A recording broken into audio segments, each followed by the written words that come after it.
Hey guys, Ray Bashir's here with PoliceOfficerTraining.com. Today I wanted to talk to you about some tips on becoming a police officer. Now, of course, we always get that question at PoliceOfficerTraining.com about, how do I become a police officer? What do I need to do? Are you guys a training academy? Now, we're not a training academy. What we do at PoliceOfficerTraining.com is we're a search engine and a website for officers, law enforcement officers, to find training in their state that's put on by agencies or companies. It is also a great resource where they can go and list their job opportunities or their upcoming training for free, which means that you, if you're not a police officer, you can go on there as well and look for those job opportunities that are in your area. And we always recommend that those agencies list them. So tip number one, stay out of trouble. If you want to be a police officer, you want to stay out of trouble. If you have had a felony conviction, you cannot be a police officer because you can't have a firearm. The other thing is some misdemeanors. If you can't have them within the last 5 years or 10 years, it really just depends on your state. So you might want to take a look at that as well. Education, a high school diploma or a GED is the lowest generally that you can have to be a police officer. Some cities and counties, states are going to require you to have a bachelor's degree to be able, or an associate's degree to be able to become a police officer and go to the academy. Now understand there's some of those that will waive those for military service. In other words, if they require you to have, let's say, 60 hours or 30 hours of college, then they'll waive that a lot of times if you have military service where an honorable discharge. And that's the key there, honorable discharge. So you want to make sure that you have your paperwork, especially if you're going to take a civil service exam. And that leads us into our next topic, is a civil service exam that is put on by a lot of the cities and some of the states.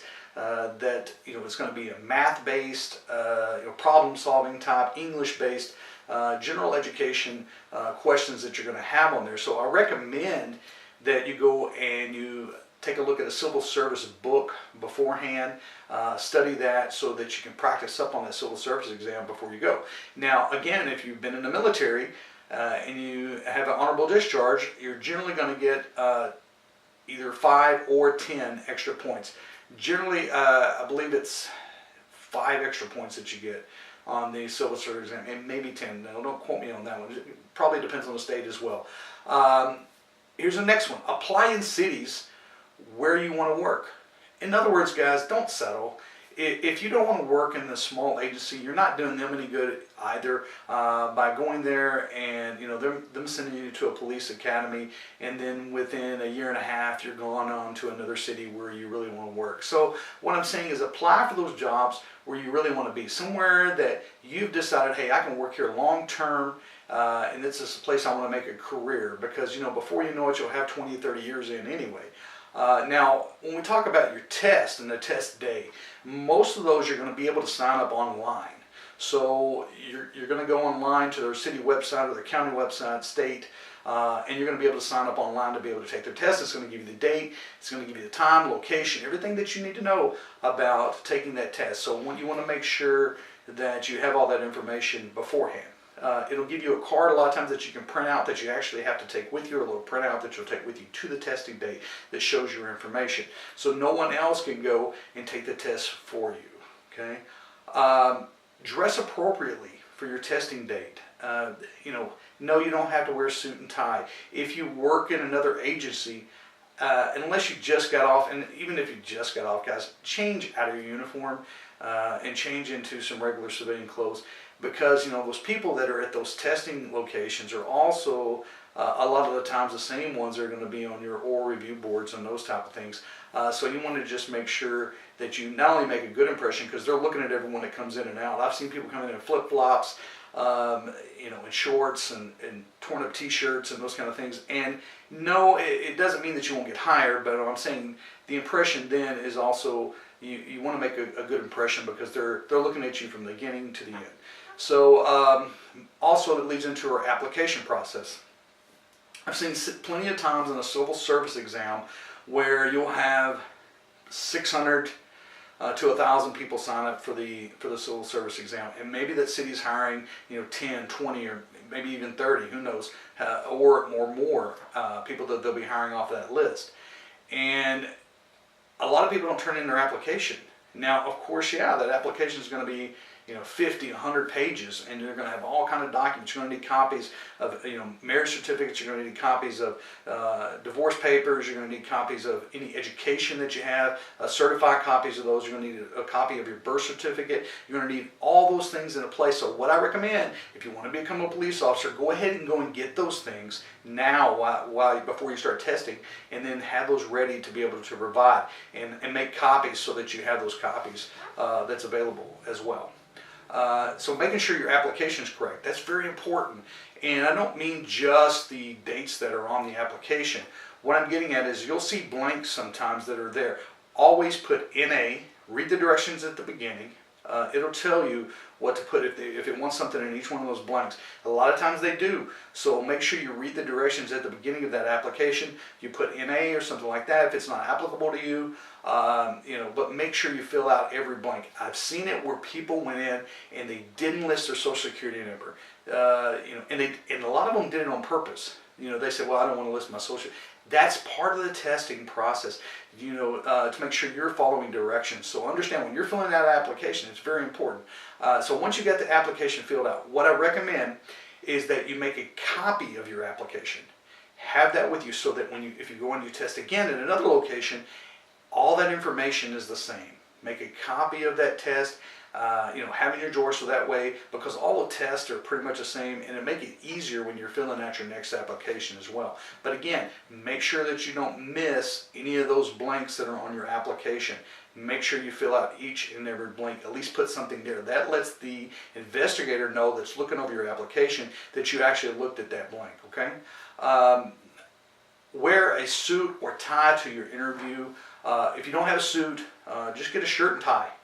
But look nice, have nice shoes on, nice dress shoes, something like that. If you don't have the money for that, guys, and I understand, if you don't, then just go up to a Goodwill or something like that. Find you, they've got dress shoes there. Find you something that you can put on, and make sure that you look presentable. Make sure that your tie's the right length.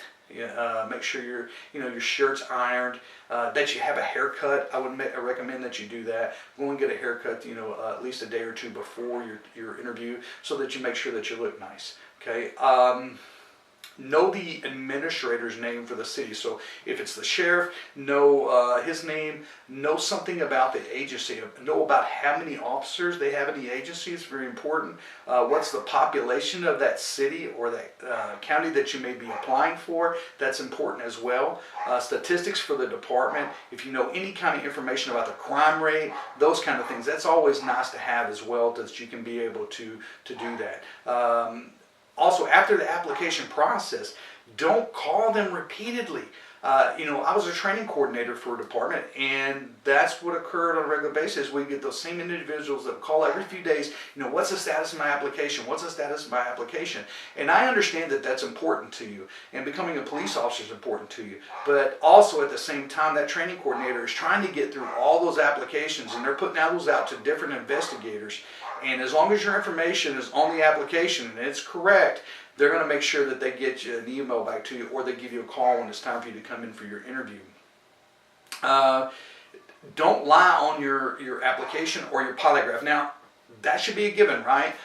If you lie on your polygraph or your background packet that they ask you, your application, if you lie on any of that, they're automatically going to reject you. And what happens, guys, is they have a system a lot of times that they put you into. So that means other cities in that area, cities or counties, they automatically know if you applied for one of those other cities, and they automatically pull it up, and they can see the rejection that you received, and they know why you were rejected. So if you apply at another agency, this brings up a really good thing.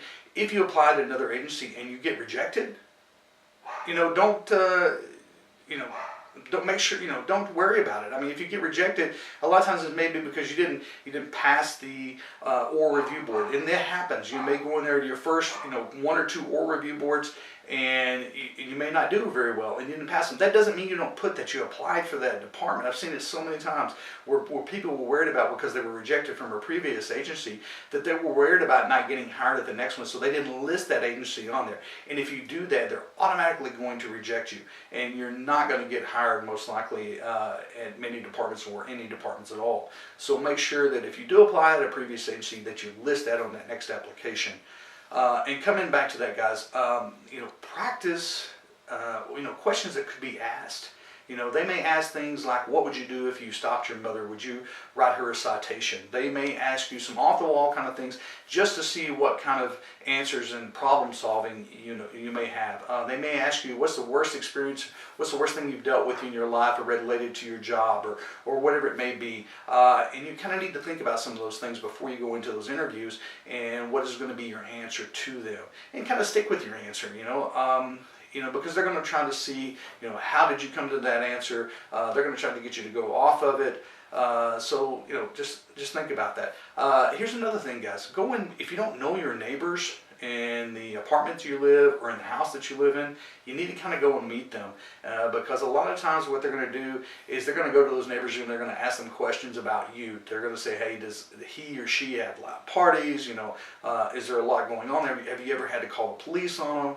There's going to be all kinds of things that they're going to be asking your neighbors about you. So understand, I hope this helps, guys. If you have any other questions that I didn't think of today, or if you're a law enforcement officer and there's things you would like to put below this video and comment on it, go ahead and do so, because that'll help those people that are looking to become a police officer. Guys, it's not an easy career, so be prepared. One of the things also I recommend is that when you first get hired on as a police officer, don't go and buy a new vehicle. Don't go buy a new house. You're going to need to be on probation for a year. And so that's a big mistake I see a lot of people make. Go ahead and start a supplement retirement while you're young there when you first get hired on with that department. And understand that you're on that probation period. So anytime during that year probation, they could actually get rid of you. Most of the cities and counties, at least in Texas, where I'm located, and a lot of other places, they're going to hire you on and send you and pay you while you go through the academy. So don't worry about that expense. Some states, you need to check with them, won't do that. You may have to pay for the academy yourself, but a lot of them will hire you on and pay you while you go to the academy. So I hope this helps, guys. Log on to policeofficertraining.com, and that way you can see, look for some jobs in your area. If you work for an agency, make sure that they're listing their training opportunities on policeofficertraining.com, as well as the jobs that they have available. Thanks.